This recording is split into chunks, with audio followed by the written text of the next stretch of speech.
Thank you, thank you, thank you. The Bible tells some interesting stories. By God's famine, Joseph socialized Egypt under Pharaoh as the dictator. Because of the famine, Joseph socialized Egypt under Pharaoh as a dictator.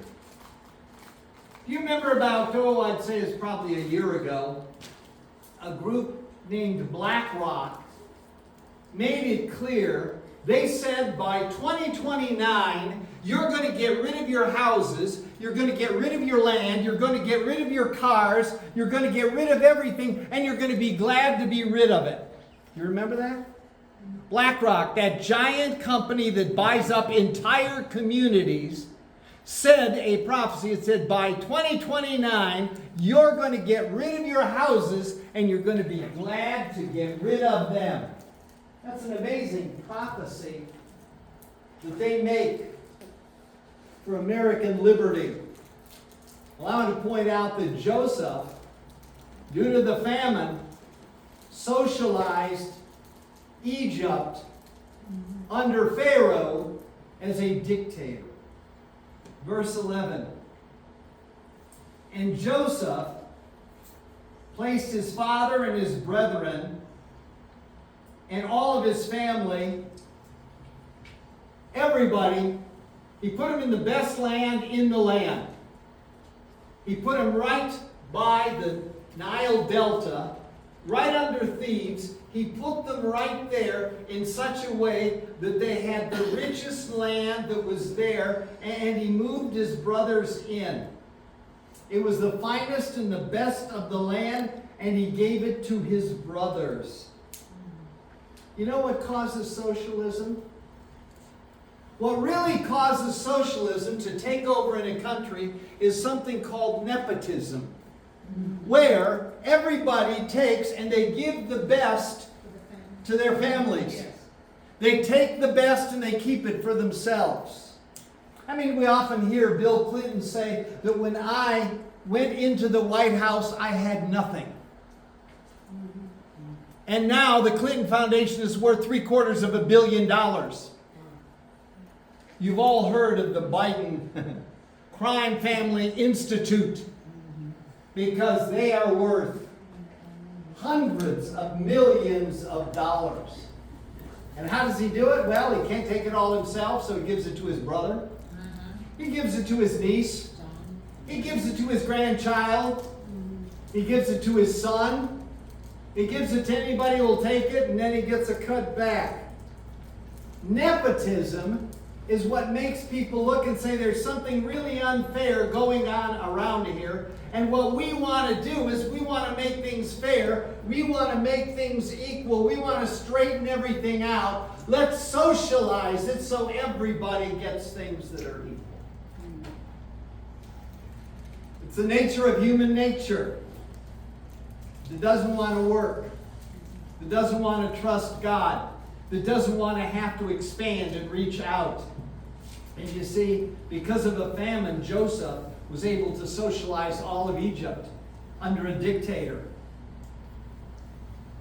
And Joseph nourished his father and his brothers and all of the family. He nourished all of them with the best of the bread, while the rest of the land of Egypt was starving. According, it says in the text, according to families, that means it was organized.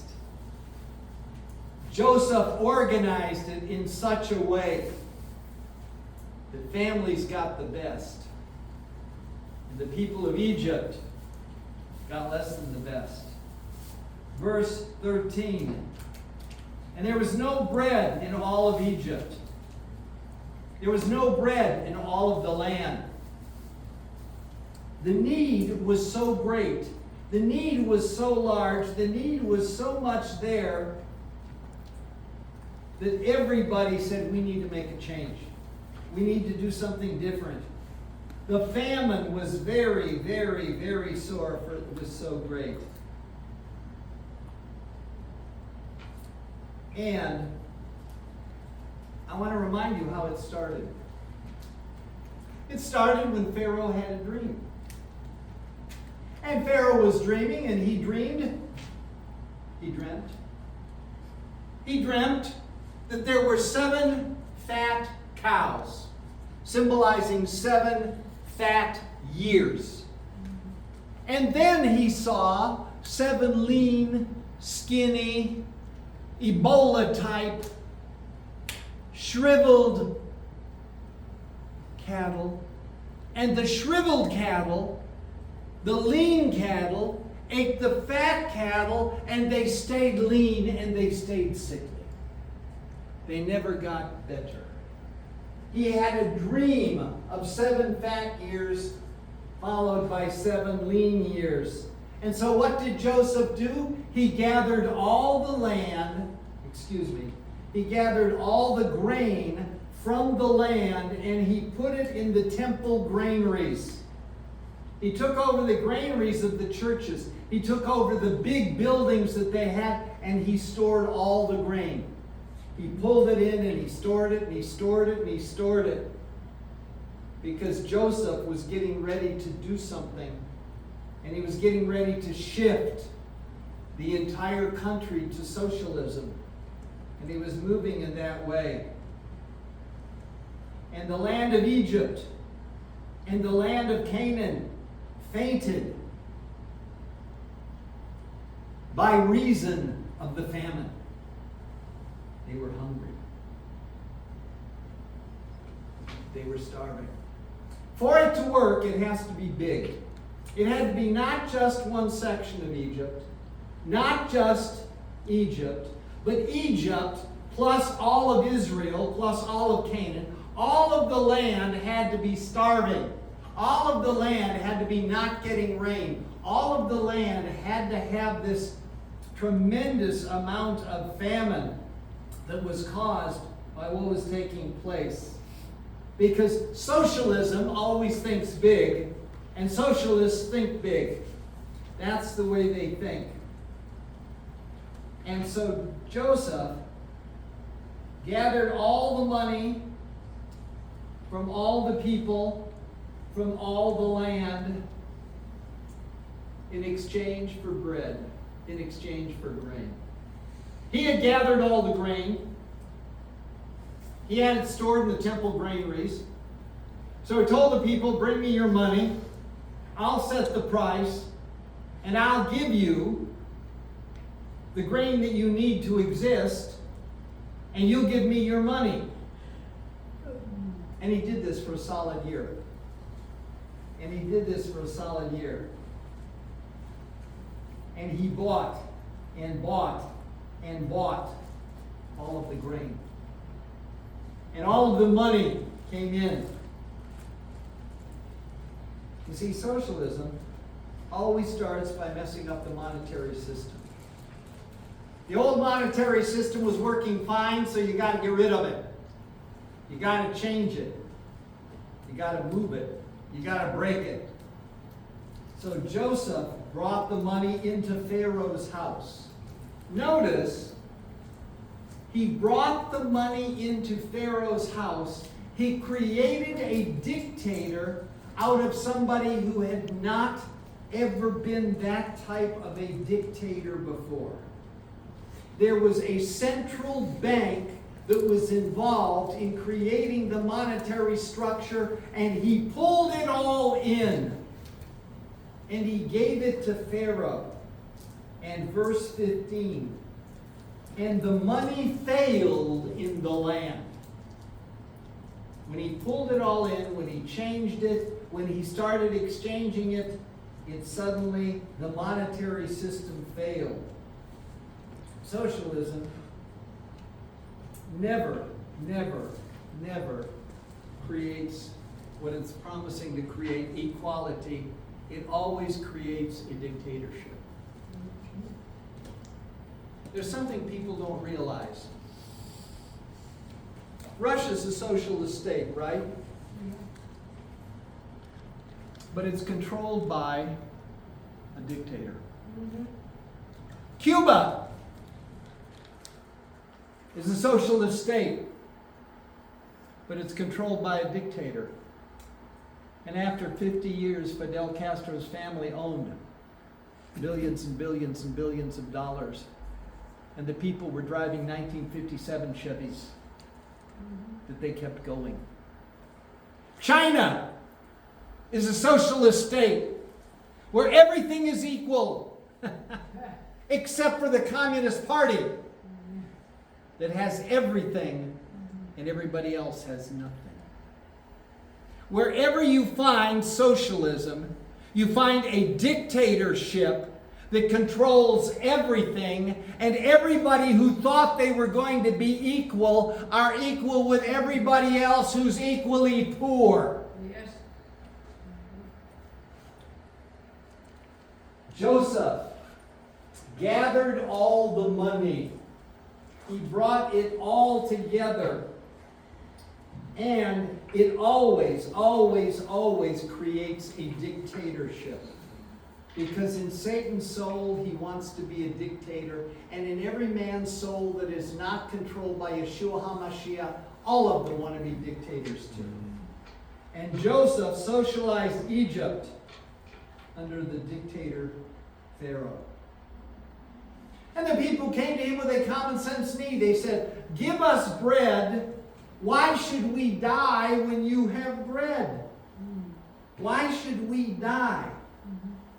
You have bread." And he wound up taking all of the money from all of the nation. And he created a crisis. Never waste a crisis. Always create a crisis. The only thing that stops you from being part of the pack when the whole country is going in this direction is if you can believe in Yeshua enough. I believe that you can get me through it, Jesus. I believe that you, Yeshua, will get me through it. I believe that you, Yeshua, will provide for me when there's nothing else that will provide for me. I believe that you will provide somehow for me. That you will nickel and dime and bless, and you will guide me through. See, the only thing that stops you from being a part of those who are tied into the crisis is you believe in Yeshua. Amen. And Yeshua isn't a crisis. He's a brother. He's a father. He's a benevolent God who loves his people. And that's really hard to believe when everything's going down the tube. And Joseph was creating a crisis among the people.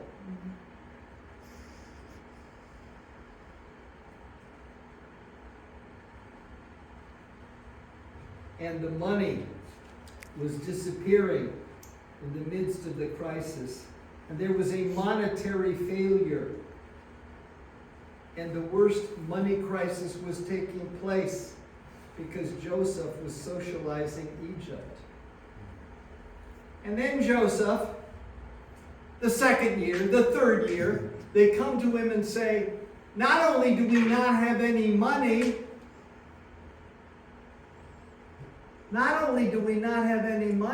but we cannot feed our cattle." And Joseph says, "Give me all of your cattle, and I will give you feed." Notice the next thing he takes over after the money is the means of production. Yeah. Socialism is tied to fascism because they always tie together and they pull in the means of production. Remember NAFTA? That free trade agreement where the only thing that was free as America was free of profit?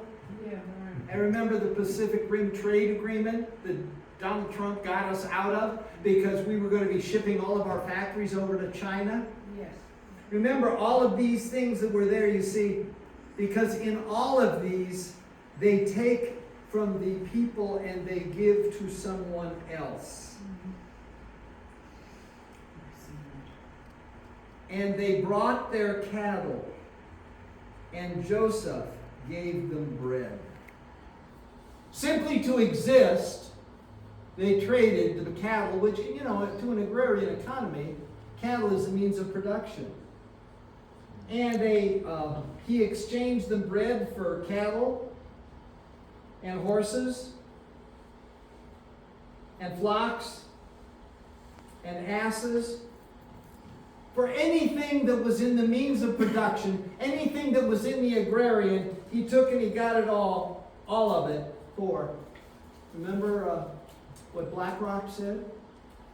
By 2029, you're going to get rid of your house and you're going to be happy to be rid of it. You're going to be rid of your car, you're going to be happy to get rid of it. You're going to be rid of your stuff and you're going to be happy to get rid of it.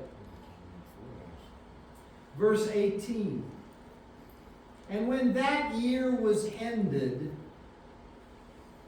economy got tighter and tighter and tighter, because socialism takes and sucks money to the government, and all the people become poorer and poorer and poorer.